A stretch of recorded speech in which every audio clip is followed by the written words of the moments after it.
everyone, it's me, Bienvenis a bordo, grade 3 Aristotle. So for today's, I'm going with a story, a rainy day. A rainy day. It was a rainy day. The children could not go out to play. So Lucy, Zenny, and Perla stay in the house. Let us cut out paper, fruits for our store, said Lucy.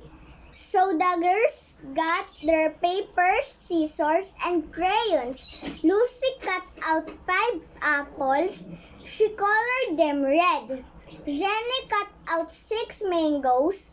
She colored them yellow. Perla cut out 4 guavas. She colored them green. Then they counted their paper fruits.